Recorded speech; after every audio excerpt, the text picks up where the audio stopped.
Now, to do that successfully, I must have no fear of failure. Doing anything to get paid. Moral compasses thrown away, yeah. Nation in denial, truth is on trial. The lies walk free, oh no. I used to walk through here like, all the time when I was living at home.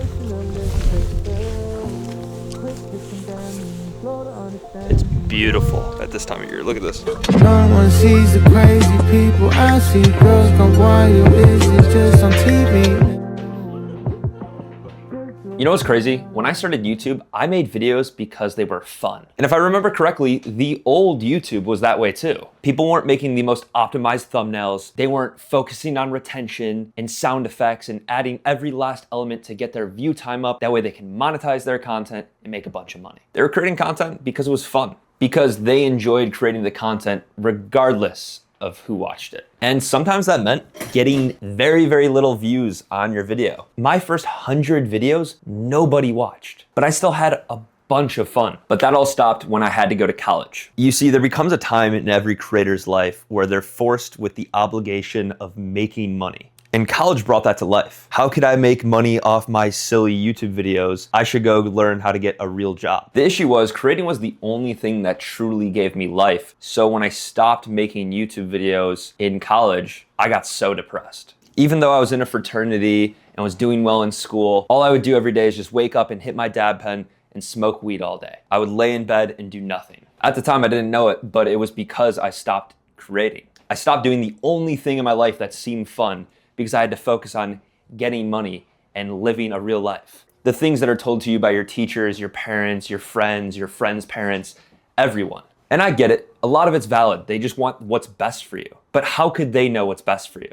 So I decided to make the decision to drop out of college and pursue my dream of creating. I saw so many creators before me do it, and it felt like the badass decision to make. Drop out of school, grow your following, and make millions of dollars. What an amazing dream. The only issue is I had no plan and no idea how I was gonna get there. And the unfortunate truth is dropping out of college to pursue creating is only badass if you make it. Otherwise, everyone's gonna be silently judging you in their head saying, I know you couldn't do it. Because in society, if you don't have this, if you don't make money, you're a loser.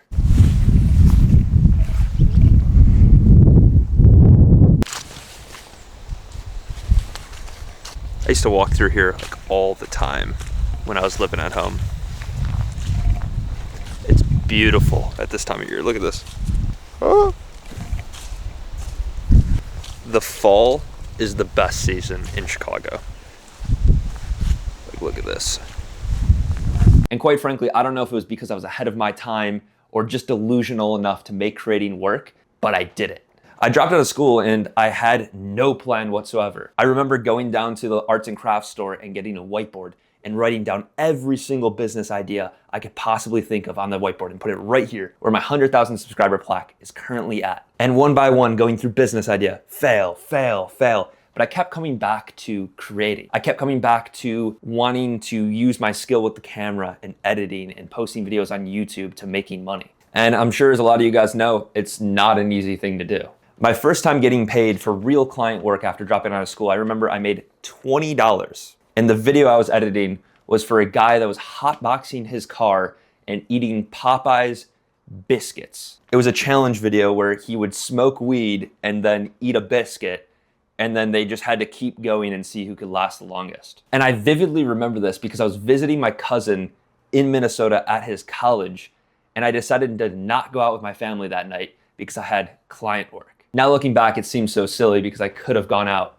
But I think that's the delusion you have to make creating work.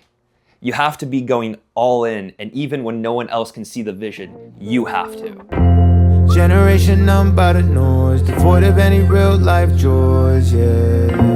Bubble of comfort, keeping up comes first, trying to just escape and avoid. And it wasn't until many years later that I made full-time creating a possibility.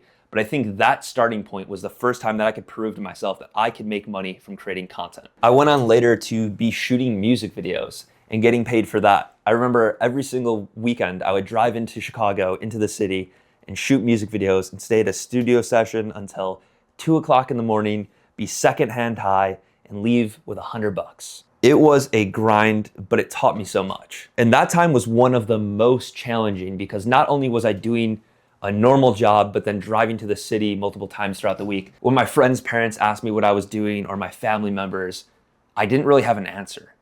I was shooting music videos, trying to make my dreams come true. And everyone was generally pretty nice, but I could feel the silent judgments of being like, oh, that's what you're doing. I could have easily went on to get a 6-figure paying job right out of college coding. But instead, I was shooting music videos for rappers in the city getting secondhand high.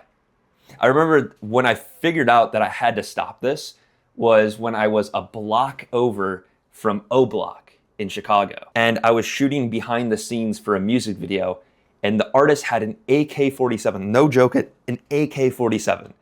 And he was doing a take, but he didn't know how to get the mag out, and it was loaded. So instead of figuring out how to do that real quickly, we just decided that we were gonna do the take with the gun loaded. And that was one of the most terrifying things. I remember taking behind the scenes photo, and it was in a room like this. And I was like, kind of like hanging out the door, kind of taking photos, because I was envisioning at any second this dude could fucking let loose and just accidentally spray a mag of AK-47 into us. Also later in that shoot, he put a gun to his head like that, and that's crazy. So my way of making money kind of came to an end around COVID anyways, and it was around the time where I was like, I probably should not be going to O Block every single weekend and shooting music videos and risking my life for a few $100. Because around COVID time, I had lost my job, lost most of my music video clients.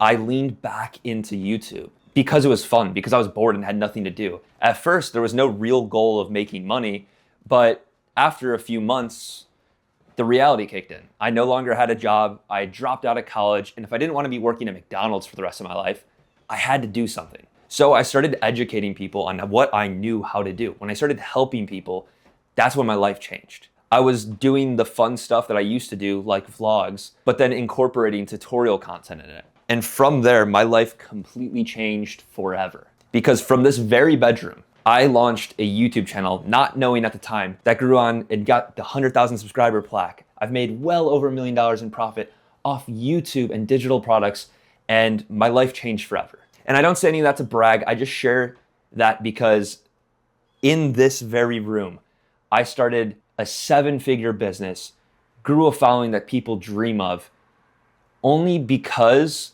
my back was against the wall. I was creating the content that was fun.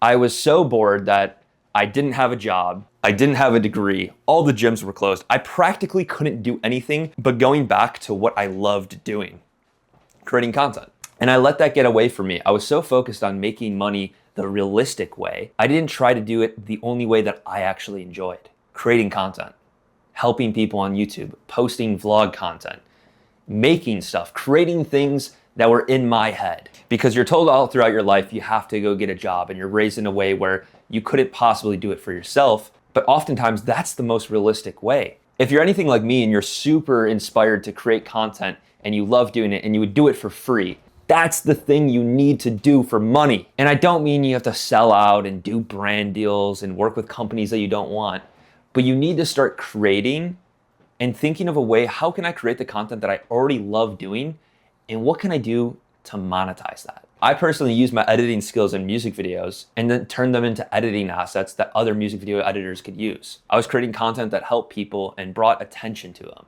At first I had a lot of doubt, but over time it made sense. It was something that I genuinely would use. It helped a bunch of people. And most importantly, people could tell I was having fun. Unlike a lot of the other people online now that start their YouTube channel only for the sake of making money, and they view it as this tool of marketing, which it is. But the people that really win express their thoughts freely, and they're not controlled by other people. And sure, they think about making money, but it's not their only concern. Because financial freedom is cool, but it's not as cool if you don't also have creative freedom.